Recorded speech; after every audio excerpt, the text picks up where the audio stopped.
Hey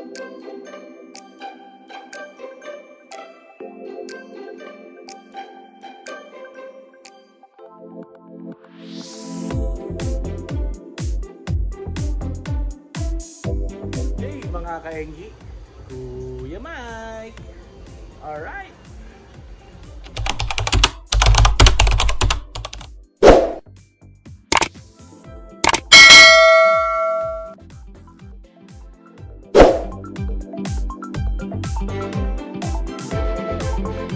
Ayun mga ka-Engi, no? So gapi update tayo. Nagwa-water change lang tayo, no? Kasi syempre importante yan para sa ating mga alagang gapi, no? Tapos para mas maganda yung water quality, mas mabilis yung kanilang growth. At the same time, mas maging happy, no? Syempre, yung ating mga alagang gapi. Alright. So mga ka-Engi, no? Bigyan ko kayo ng update dito sa ating YKC Delta, no? Ayan, no? So kung makikita nyo, naglalakihan na po sila. At may mga 2 weeks na siguro sila dito, no? Ayan, no? So ito pa sa baba. Ayan. So ito yung ating YKC Delta, no?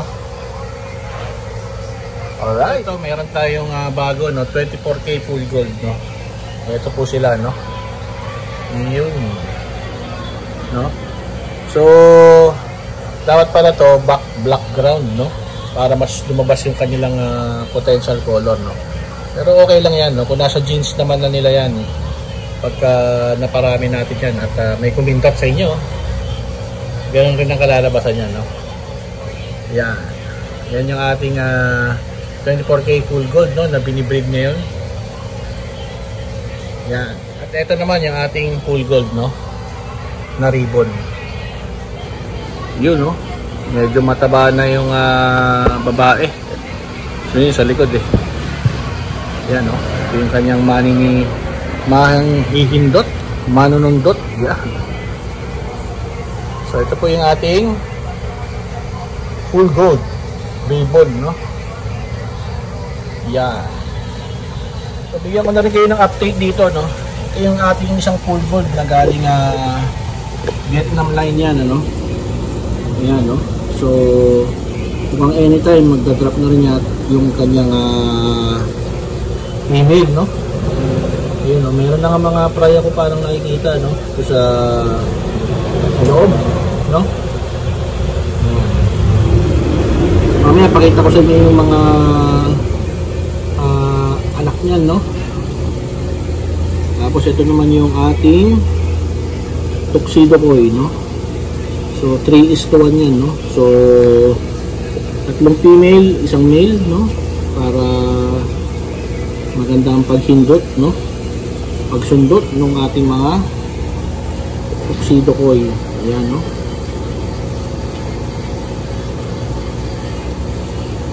At ito naman, no? Yung ating HB yellow. Actually, ano yan eh, pair lang sila dito, no? Nung una. Kaso lang, tapos meron tayo isang breeding cage, nandun yung trio. Kaso lang namatay na yung isang pair doon, kaya nilipat ko na rin dito yung isang female, no? So isang trio na lang, sana mapabuga natin to bago ang lahat, no? So ito yung ating HB yellow, no? Ganda pa naman, no? Napunit nga lang yung kanyang tail, pero all goods yan, no? Tago, shy type. Alright, so, mga ka-Engi, no, yan, no, habang nag-update tayo ay pupunuin na natin yung ating mga tangke, no? Para multitasking tayo, no? Water change, fill up ng tangke, and vlogging, no? Yan. Alright, mga ka-Engi, no, yung full gold na kanina, no, do sa 2.5 gallon na pinakita ko sa inyo, no, yung nandun. Yan, ito yung kanyang mga anak, no? Yan, at naglalakihan na sila, no? Yan. So very healthy at napakaganda nila, no? Alright, ito naman yung ating AFR, mga ka-Engi, no? So ilang piraso to? Ito lang, tapos puro babae ang kanyang nilabas. Comment down below, no? Naghahanap tayo ng magandang pamares kasi nga po sumakilang buhay na yung kanilang tatay, no? Alright. At ito naman yung ating mga feeder, mga ka-NG, no? Ayan, no? So hindi ako nagkakamali, 4th batch na to, no? Yung ating mga feeder. Meron tayong isang feeder na doon sa isang tab, no? Pakita ko sa inyo mamaya. At sa mga styro, no? Yan, yan yung ating mga feeder. So, ito pa yung mga feeder natin, no, na pinalalaki na nasa styro, mga ka-NG, no? Yan. Tapos ito yung isa pa na sinasabi ko sa inyo. Ayan, may mga kulay na yan, no? So, titingin tayo dyan kung meron tayong makita na pang competition, no? Pang show. Yan, no? Tapos meron pa tayo isa dito mga pinalalaki rin, no? Na mga feeder. Yan. Yan, no? Alright. Ayun, mga ka-NG, no? Dati meron tayong isa, dalawa, tatlo. Actually, apat na breeder ng ating feeder. Ngayon ay isang pair na lang yung natitira, no? At kaya sana makakuha tayo ng mga quality isa nilang mga anak, although mga goods lahat yun, no? Malalaki tenga, magaganda yung fins, yung caudal, yung body, no? Yung kulay. Kaya abang-abang lang si Kuya Mike. Kayo din, abang-abang lang, baka may kumintar sa inyo. Alright! Ito naman mga ka-NG yung ating HBRRT, no? Yan, napakalapit. No? Yan, no? Kita nyo ba? Koli na, no? So ito yung isang batch ng ating HBRRT. Pakita ko sa inyo yung ibang batch pa niya, no? Yung mga HBRRT natin. Yan, ito yung unang paanak natin ng HBRRT, mga ka-NG. Ayan, no? So palaki na yan. Anytime pwede na i-breed itong mga to, no? Ayan yung isang batch, no? Tapos ito naman yung isang batch pa, no? Ito. Ayan naman, no? So tatlong batch yan, no? Yung mga pinalalaki natin. Magkakaibang batch yan. At meron pa yung mga fry na doon pa, hindi pa natin na ililipat. Alright. Yun, no, mga ka-NG. So ito naman yung ating HB Blue, no? Ayan, napakaganda. Kita nyo naman, no? Delta. At baka mag-entry tayo sa show, no? Ng HB Blue. Kita nyo naman yung ating HB Blue, mga ka-NG, no? Ayan. Next natin gagawin siguro isa mag-gender tayo. Separate natin yung female tsaka male, no? Para mas makita natin yung mga potential ng ating mga male na pwedeng isali sa show, no? So meron pa yung mga nakahiwalay, pinalalaki natin. At meron pa ring fry yan sa isang sa kanilang sa breeding cage, breeding tank, no? Alright, ito naman yung isang line natin ng BDSS, mga ka-NG, no? Yan. So kung nakita nyo, ito yung isang, kung napanood nyo yung nagkaling tayo, ibang line yung Vietnam line yun, no? Ito rin Vietnam line, pero ito konti lang inilalabas niya na cal, no? So ito yung BDSS natin, mga ka-NG. Ito yung mga galing dito, no? Yun. Doon, no? Alright. At panghuli, no? Yan, yung ating mga Singa Blue. Singa Blue, baby. Yan, medyo maliliit pa sila, no? At may mga nakita akong napunit. Ewan ba? Ano mga pinagagawa na ito? No? So, palalakihin muna natin yung ating Singa Blue. Alright? Yun, mga ka-NG, no? So, sa susunod na vlog, yun dito naman ang i-update natin, no?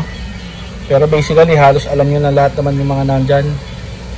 At, yan, no? Yung ating mga nandyan sa container, yan, sa tabs, no? Sabi ko nga sa inyo, pag naayos natin to ng todo ay yan, magiging ano na yan, grow out tabs, no? Kasi nga ngayon nandyan pa yung ating breeding tabs, no? Breeding grow out, yan. Alright, nalala ko lang sa inyo yung aking bagong flower horn. Ayan, no? Flower horn, yung alaga si Kuya Mike na flower horn. Shy guy yan eh. Yan. Ayaw magpakita ng kanyang mga pearl pero maraming pearl yan. No? Yan, no? Yan, no? Ito kasi nag-molt eh. No? Kaya medyo nawala yung kanyang kulay ng ating flower horn. No? So hindi madumi yung tubig niyan mga kaingi, no? May probiotic lang yung tubig niyan.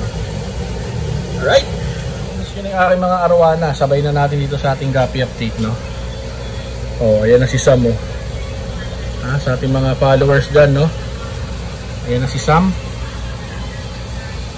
At ito, si Cherry pala yan. Ito pala si Sam, yung ating super red. Mapakitang gilas pa, oh. Pasayaw-sayaw pa. Alright. Ayun, no? Ito yung isang kanina, no? Sinasabi ko sa inyo na BDSS, no? Kasama na ito yung nandun sa aquarium na pinakita ko, yung nandun, no? Yun, yung nandun. Kaya pinaghiwalay ko lang yung female. Ayan na yung kanyang mga anak, no? Tapos ito yung ating mga Vietnam line na yun nga, yung nagkusan tayo nagkaling, no? Kaya may mga lumalaki na. Mag-check tayo ulit kung meron tayong may kakal. Sana itong batch na to ay okay, no? Alright, yun mga ka-LG, no? So kung nagustuhan nyo itong video na to, please consider subscribing. Like and share nyo na rin para mas dumami pa tayo dito sa ating community. Comment down below, no? Kung may mga pwede pang i-improve si Kuya Mike sa kanyang pagbe-breed ng Guppy. At syempre, no, huwag kakalimutan. Yun, no? So, reseller si Kuya Mike, no? Ng Buraot Feeds. Yan ang ginagamit natin na feed sa ating mga fry, sa ating mga juvie, saka doon sa mga adult, no, nating mga guppies. Hindi lang pang guppy yan, no, pwede rin yan sa beta, mollies, no, etc. No, so kung kailangan nyo ng Buraot Feeds, no, yan yung gawa ni Jufel ng Unli Guppies, no, kaysa manggaling pa sa Davao, nandito na yan sa Metro Manila. Alright, so yun mga kaingi, pawis na naman si Kuya Mike, no. Alam na this. Bye-bye. All right.